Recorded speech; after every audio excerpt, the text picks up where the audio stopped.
एक बार महाराज कृष्णदेव राय के मन में एक विशाल शिवालय बनवाने की इच्छा उपजी।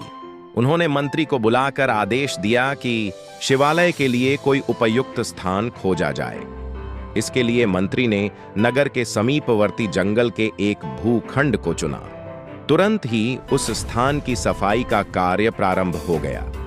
जब उस स्थान की सफाई की जाने लगी तो वहां किसी पुराने शिवालय के खंडहर मिले, जिनकी खुदाई करने पर वहां से भगवान शंकर की सोने की एक आदमकद प्रतिमा मिली।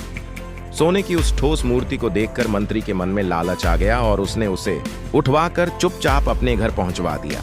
वहां खुदाई करने वाले मजदूरों में तेनालीराम के आदमी भी थे।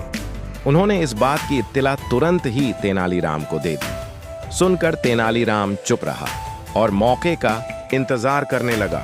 उधर भूमि पूजन के बाद शिवालय का निर्माण कार्य शुरू हो गया। एक दिन दरबार लगा हुआ था। तभी महाराज ने एकाएक दरबारियों से पूछा कि भगवान की कैसी मूर्ति बनवाई जाए। दरबारी अपनी अपनी राय देने लगे। महाराज कुछ तय नहीं कर पाए और बात दूसरे दिन के लिए टल गई। दूसरे दिन जब दरबार लगा तो दरबार में एक जटाजूटधारी सन्यासी ने प्रवेश किया। महाराज ने सिंहासन से उठकर उनका स्वागत कर सम्मान सहित आसन दिया। राजन, सिंहासन पर न बैठकर सन्यासी बोले, मैं आपकी चिंता का निवारण करने भगवान शिव के आदेश पर यहां उपस्थित हुआ हूं और आपके लिए उनका संदेश लाया हूं। भगवान शिव का संदेश? महाराज रोमांचित से हो उठे। यथाशीघ्र बताएं। आज शिवर कक्षा संदेश भेजा है भगवान शिव ने। राजन, मंदिर के लिए भगवान शंकर ने स्वयं अपनी स्वर्ण निर्मित आदमकद प्रतिमा भेज दी है और इस समय वह मंत्री जी के घर पर रखी है। उसे वहां से उठवाकर मंदिर में प्रतिष्ठित कर दो। बम बम भोले, कहकर साधु चला गया। महाराज ने मंत्री की ओर देखा।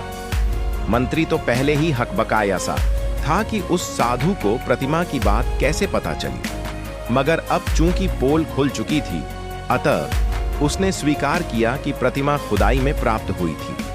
तभी महाराज को कुछ ध्यान आया और उन्होंने दरबार में चारों तरफ नजर दौड़ाई। तेनालीराम वहां कहीं नहीं था। थोड़ी देर ही गुजरी थी कि तेनालीराम वहां आ गया। उसे देखकर सभी हंस पड़े। एक सभासद बोले, महाराज, शायद यही थे वे साधु बाबा। कपद्धे और जटा तो उतार आए, मगर कंठीमाला उतारनी भूल गए। एक बार फिर हंसी का ठहाका गूंजा। अब मंदिर निर्माण का कार्य तेनालीराम की देखरेख में होगा। महाराज ने घोषणा की। मां के लिए लाइक सब्सक्राइब कर देना।